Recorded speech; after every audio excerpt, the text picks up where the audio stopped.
Get out. This house is ours now. Amanda's voice rang through the hallway where I had grown up.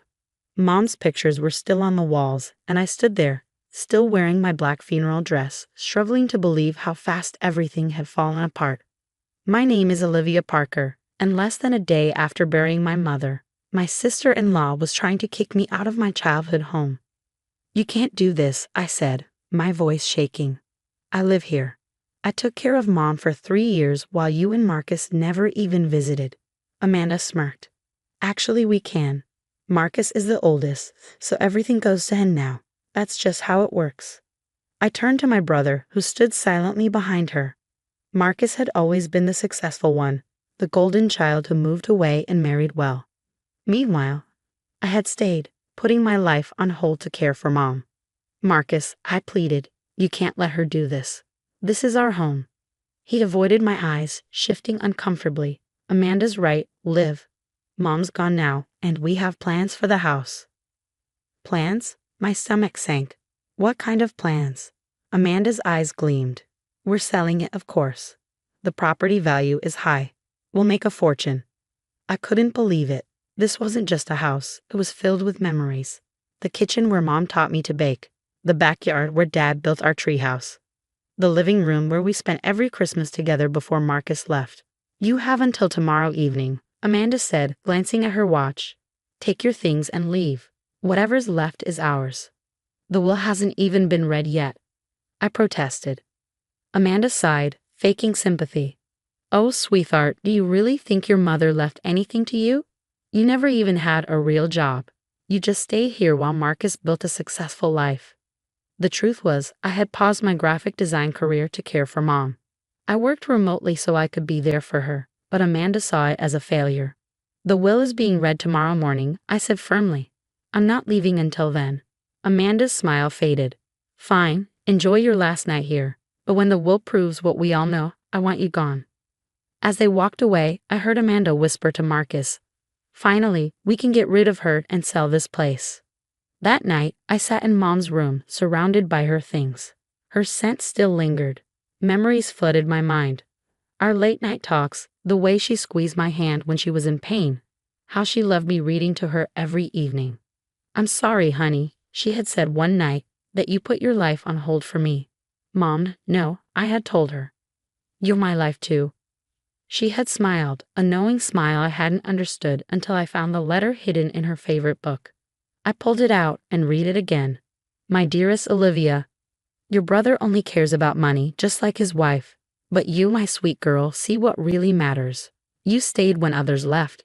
You gave when others took. Remember that tomorrow, when Mr. Sullivan reads the will. A mother knows her children's true hearts. All my love, Mom. I carefully folded the letter and put it away. Tomorrow would change everything, but not in the way Amanda and Marcus expected. Let them think they had won. Let them believe they could push me out. Tomorrow, they would learn the truth. As I got ready for bed, I heard them outside, already measuring rooms and planning renovations, just like at the funeral when they thought no one could hear them talking about selling the house. Just a few more hours, Amanda said smugly, and we'll never have to deal with her again. If only they knew what was coming. The next morning was bright and clear, but the air was thick with tension. I arrived early at Mr. Sullivan's office, gripping my coffee like a lifeline. Amanda and Marcus walked in 15 minutes late, dressed like they were going to a business meeting instead of a will reading. Let's get this over with, Amanda said, sitting down. We have a realtor coming to see the house this afternoon.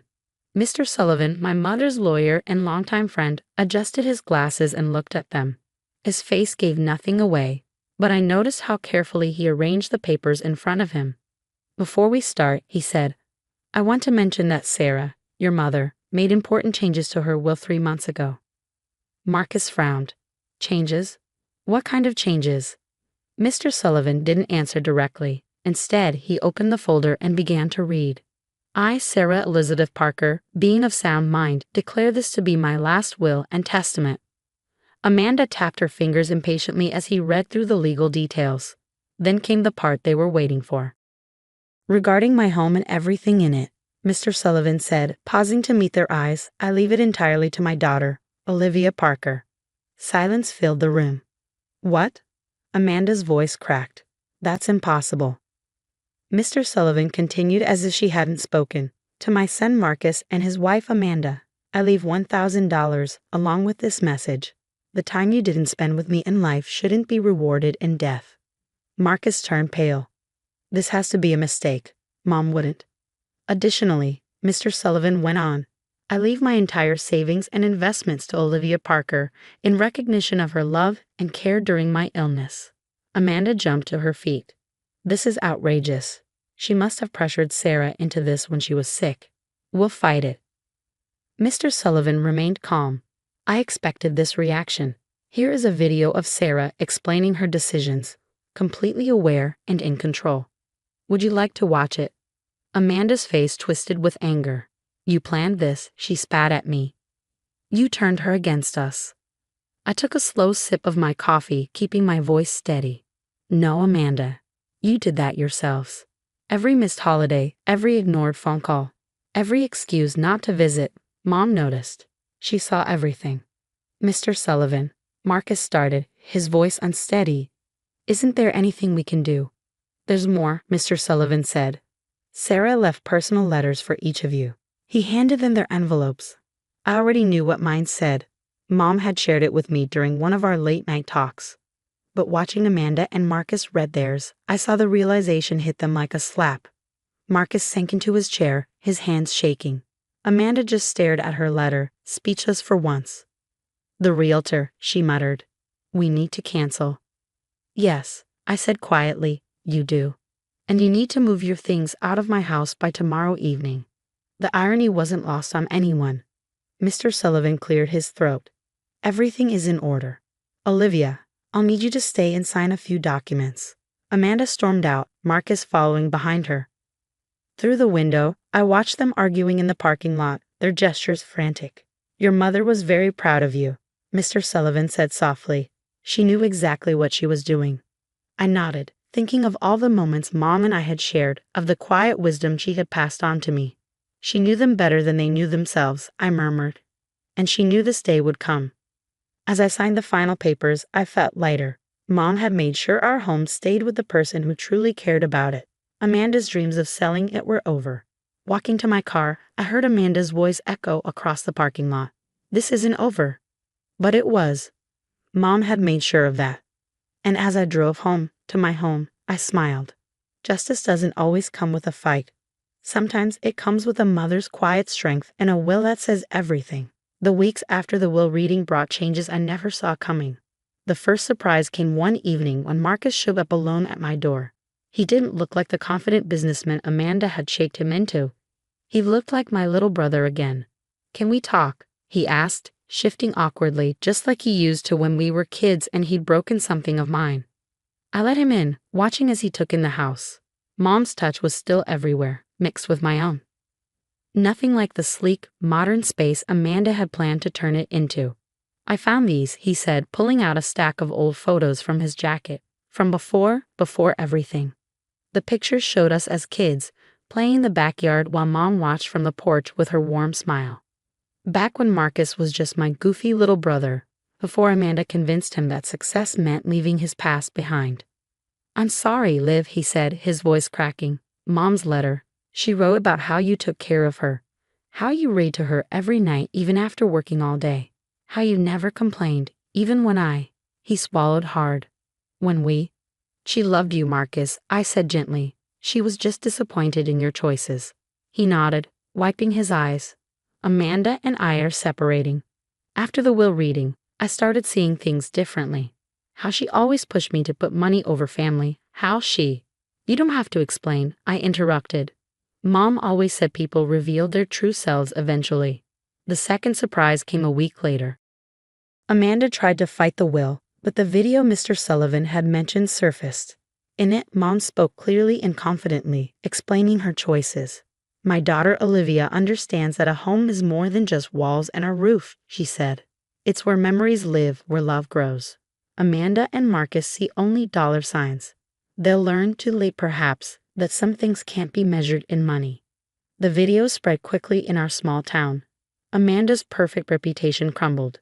Many of her real estate clients had known Mom, and after seeing the video, They wanted nothing to do with her. I focused on moving forward.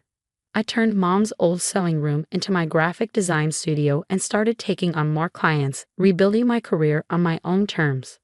Marcus started coming over for Sunday dinners, just like we used to when we were kids. Sometimes we'd sit in the garden Mom loved so much, remembering stories we'd almost forgotten.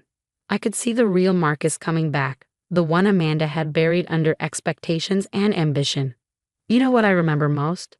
he said one evening. "Mom always said karma doesn't need an audience. She just sits back and waits for the right moment." I smiled. Mom had been right. Amanda had rushed to sell the house, dismissing the years I had spent caring for Mom. And in the end, it had all backfired. 3 months after the will reading, I got a letter from Amanda's lawyer. She was officially giving up any claims to the house. Marcus told me she had moved to another state, trying to rebuild her image somewhere people didn't know the truth. That evening, I sat in Mom's favorite chair, flipping through her old photo albums. Inside, I found a note in her elegant handwriting. "Sometimes the greatest gift we can give our children is the chance to show who they truly are. Watch, wait, and trust that truth will always surface in its own time." I ran my fingers over the words, feeling closer to her than ever. She hadn't just left me a house. She had given me the chance to rebuild my life, my relationship with my brother, and the peace of knowing I had honored her in the way she had hoped. The house remains unchanged, a testament to Mom's love and wisdom. Marcus visits often, helping me tend the garden she cherished. And sometimes, when I sit on the porch where she used to watch us play, I can almost feel her smile. She had always known what Amanda never understood. The true value of a home isn't in its price, but in the love it holds and the memories it keeps safe. And in the end, that was worth more than anything.